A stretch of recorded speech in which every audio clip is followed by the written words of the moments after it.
मुझे लगता है भाजपा के अध्यक्ष को अगर आप कुदाल और फावड़े का अंतर पूछेंगे ना तो वो बता नहीं पाएंगे। अगर आप उनको रबी और खरीफ की क्रॉप का अंतर पूछेंगे ना तो वो बता नहीं पाएंगे। वो धान और चावल में अंतर नहीं बता सकते हैं, वो ज्वार और बाजरे में अंतर नहीं बता सकते। तो इस तरह की वाहियात बातें करना बंद कीजिए।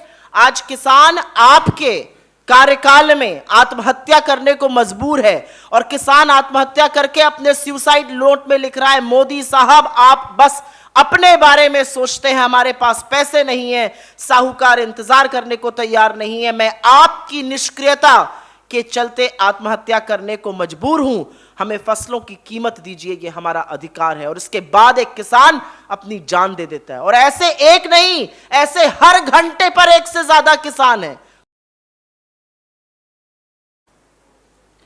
17 सितंबर को महाराष्ट्र के पुणे में एक किसान जिनका नाम दशरथ लक्ष्मण केदारी था, उन्होंने प्रधानमंत्री को जिम्मेदार ठहराते हुए आत्महत्या कर ली।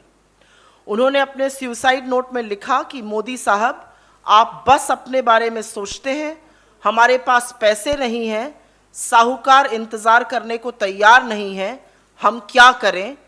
आज मैं आपकी निष्क्रियता के चलते आत्महत्या करने को मजबूर हूं, हमें फसलों की कीमत दें, यह हमारा अधिकार है। और ऐसा लिखने और कहने के बाद केदारी जी ने अपनी जान ले ली। उन्होंने साफ तौर से मोदी जी को, उनकी सरकार की नीतियों को जिम्मेदार ठहराया है, महाराष्ट्र सरकार को जिम्मेदार ठहराया है, एमएसपी से लेकर जो रिकवरी एजेंटों की जुड़ी प्रताड़ना है उसको भी साझा किया है। लेकिन यह पहली बार नहीं है कि किसी किसान ने या खेती से जुड़े किसी व्यक्ति ने सरकार की उदासीनता, सरकार की विफलता के बारे में इस तरह से उनको जिम्मेदार ठहराकर अपनी जान नहीं दी है। आपके सामने कुछ आंकड़े रखने जरूरी है, क्योंकि आंकड़े झूठ नहीं बोलते और आंकड़े सरकारी आंकड़े हैं। 2021 का जो लेटेस्ट आंकड़ा है उसके मुताबिक कृषि क्षेत्र में 10,881 लोगों ने, एक साल में 10,881 लोगों ने आत्महत्या करी। और ध्यान से सुनिए, हर रोज लगभग 30 किसान आत्महत्या करने को मजबूर हैं। प्रत्येक दिन 30 किसान आत्महत्या करने को मजबूर हैं। इसका मतलब हुआ कि इस देश में हर घंटे एक से ज्यादा किसान आज अपनी जान ले रहा है, आज विवश है अपनी जान दे देने को, आज विवश है आत्महत्या करने को। हर घंटे एक से ज्यादा किसान, 24 घंटों में 30 किसान अपनी जान दे रहे हैं। और एनसीआरबी के ही इन आंकड़ों के मुताबिक 2014 से जब से मोदी सरकार आई है 2021 तक जो न्यूनतम आंकड़े हैं, 53,000 लोगों से ज्यादा किसानों ने आत्महत्या करी है पिछले 7 सालों में। पर उन्हें मजबूर कौन कर रहा है और स्थिति इतनी गंभीर क्यों है? अगर मैं वाकई में एक लाइन में बोलूं तो इसके वाकई में जिम्मेदार, जैसे कि पुणे के किसान केदारी जी ने कहा है, मोदी जी हैं और उनकी सरकार की विफलता है। क्योंकि अपने झूठे महिमा मंडन में और अपनी झूठी वाहवाही में असल मुद्दों पर न चर्चा होगी, असल मुद्दों का न संज्ञान लिया जाएगा। और यह कितनी बड़ी विडंबना है कि 2022 में जब हम बात कर रहे हैं तो एक्चुअली तो किसानों की आय दोगुनी करने का दावा किया गया था। दोगुनी करना तो छोड़ दीजिए, आज हर घंटे एक से ज्यादा किसान आत्महत्या कर रहा है। लेकिन क्या मुझे हैरानी है कि ऐसा हो रहा है? शायद मुझे हैरानी नहीं है। और यही इस देश का सबसे बड़ा दुर्भाग्य है कि वही प्रधानमंत्री जिनकी जिद और अहंकार के चलते 700 किसानों की शहादत हुई, सिर्फ उनकी जिद को, सिर्फ उनके झूठे अहंकार को, सिर्फ उनकी झूठी छवि को बचाने के लिए 700 किसानों की शहादत हुई। और जब संवैधानिक पद पर बैठे हुए उनको एक व्यक्ति ने कहा कि ऐसा हो रहा है, तो प्रधानमंत्री ने, याद है, पलटकर क्या कहा था? मुझे क्या, मेरे लिए थोड़ी मर रहे हैं। तो ऐसे प्रधानमंत्री को हर घंटे एक से ज्यादा किसान की होने वाली आत्महत्या से क्या फर्क पड़ता होगा? मुझे नहीं पता। लेकिन ये कैसे रिस्पॉन्सिबल है, ये आपको मैं क्रमवार तरीके से 4-5 बिंदु में बता देती हूं। ये वही सरकार है, ये वही मोदी सरकार है जिसने अपने चंद पूंजीपति मित्रों के लाभ के लिए किसानों के खिलाफ 3 काले कानून लाने की कोशिश करी और उसके बाद मुंह की खानी पड़ी और कानून वापस लेने पड़े, लेकिन कानून थोपे गए थे और उसके चलते किसानों की शहादत हुई। ये वही मोदी सरकार है जिसने सुप्रीम कोर्ट को कहा था कि लागत का 50% ऊपर एमएसपी देने से कोट अनकोट मार्केट बिगड़ जाएगा। ये वही मोदी सरकार है जो 2014 में जैसे ही सत्ता में आई इन्होंने राज्यों को लिखकर कहा कि अगर एमएसपी के ऊपर खरीद हुई तो हम आपका अनाज नहीं खरीदेंगे। लिखकर धमकाया राज्य सरकारों को कि एमएसपी के ऊपर खरीद नहीं होगी। उसके बाद भी हमारी सरकारों ने, जैसे कि छत्तीसगढ़ में, युक्ति निकाली और लोगों को अनाज का पैसा ज्यादा दिया। ये वही मोदी सरकार है जिसने डीजल का दाम बेतहाशा बढ़ाया, जिसने खाद पर 5% टैक्स लगाया, कीटनाशक पर 18% टैक्स लगाया, कृषि उपक्रमों पर 12%, ट्रैक्टर पर 18% टैक्स लगाकर कृषि की लागत पर हेक्टेयर 25,000 रुपए बढ़ा दी। यह वही मोदी सरकार है। यह वही मोदी सरकार है जिसने लगातार कृषि का budget as a percentage of the union budget कम किया।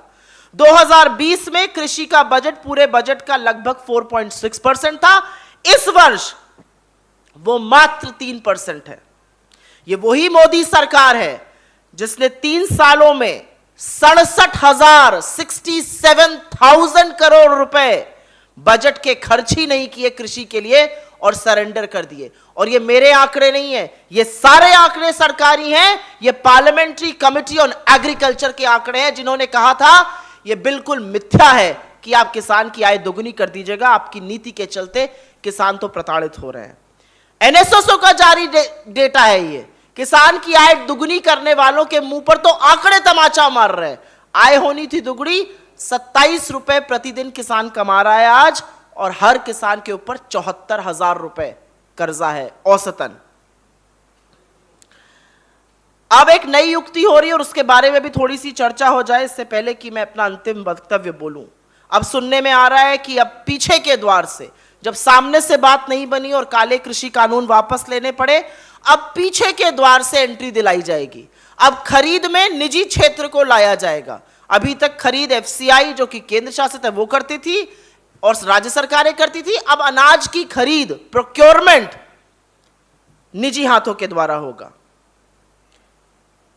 तो मेरा अपना मानना है कि किसानों को यह झुंझुना जो देती है सरकार 6,000 रुपए का प्रति क्वार्टर, ये देना, ये बात करनी बंद कर दें।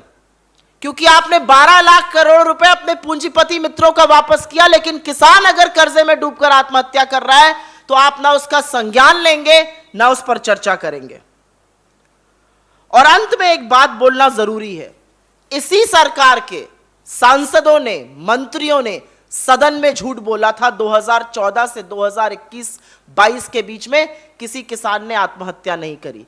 मैंने आंकड़े आपके सामने रखे हैं, ये केंद्र सरकार के आंकड़े हैं।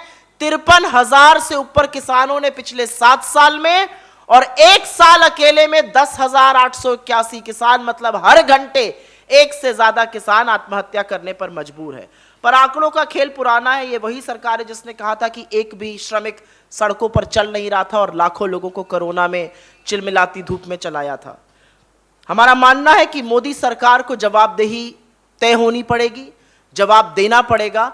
किसान आपका नाम लिखकर आत्महत्या कर रहे हैं आज, सीधे सीधे जो पुणे का किसान है। और अगर इससे सभ्य समाज का माथा नहीं कौंधता है, दिमाग नहीं खराब होता है, तो किस चीज से होगा? यह अपने आप में एक सवाल है। किसान इस देश की रीढ़ की हड्डी है, अन्नदाता है।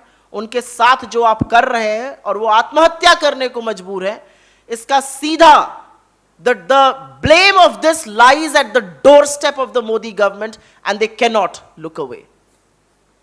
पहले सुओ मोटो ले लेंगे और उसके बाद बाकी सवाल।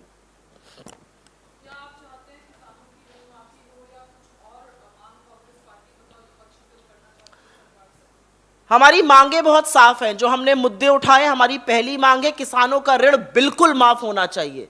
इस देश में जब किसान के या गरीब के ऋण की बात होती है तो फिस्कल सिचुएशन समझाई जाने लगती है, लेकिन जब पूंजीपतियों का 10-12 लाख करोड़ रुपए आप माफ करते हैं एक बार में और राइट ऑफ करते हैं तो कोई दिक्कत नहीं होती है, और उसमें से आप कितना रिकवर करते हैं, और फिर कुछ चरण चुंबक आपको समझाने लगते हैं कि राइट ऑफ और माफी में क्या अंतर है।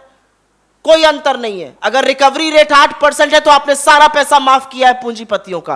किसानों का कर्जा माफी करिए, किसानों को 50% उनकी लागत पर एमएसपी दीजिए, जिसका वादा आपने चुनावी क्षेत्र में और चुनावी रैलियों के दौरान किया था। आपने जिस तरह का जीएसटी लगाया हुआ है, चाहे वो कृषि उपक्रम हो, चाहे वो खाद हो, चाहे वो पेस्टिसाइड्स हो, उसको खत्म कीजिए। कृषि पर टैक्स लगाने वाली पहली सरकार जो आप बन गए, उसको समाप्त कीजिए। डीजल का जो आपने दाम बढ़ाया हुआ है उसको कम कीजिए। मांगे तमाम है, लेकिन क्या यह सरकार सुनेगी? क्या ये प्रधानमंत्री जो कहते हैं मेरे लिए थोड़ी किसानों ने शहादत दी है, क्या इनकी आंखें खुलेंगी या धृतराष्ट्र की तरह या आंखों पर पट्टी बांधकर बैठे रहेंगे? आज सवाल यह है। मुझे लगता है भाजपा के अध्यक्ष को अगर आप कुदाल और फावड़े का अंतर पूछेंगे ना तो वो बता नहीं पाएंगे। अगर आप उनको रबी और खरीफ की क्रॉप का अंतर पूछेंगे ना तो वो बता नहीं पाएंगे। वो धान और चावल में अंतर नहीं बता सकते हैं, वो ज्वार और बाजरे में अंतर नहीं बता सकते हैं। तो इस तरह की वाहियात बातें करना बंद कीजिए। आज किसान आपके कार्यकाल में आत्महत्या करने को मजबूर है, और किसान आत्महत्या करके अपने सुसाइड नोट में लिख रहा है, मोदी साहब आप बस अपने बारे में सोचते हैं, हमारे पास पैसे नहीं है, साहूकार इंतजार करने को तैयार नहीं है, मैं आपकी निष्क्रियता के चलते आत्महत्या करने को मजबूर हूं, हमें फसलों की कीमत दीजिए, ये हमारा अधिकार है। और इसके बाद एक किसान अपनी जान दे देता है, और ऐसे एक नहीं, ऐसे हर घंटे पर एक से ज्यादा किसान है। तो इस तरह की बात भाजपा के अध्यक्ष को बंद कर देनी चाहिए।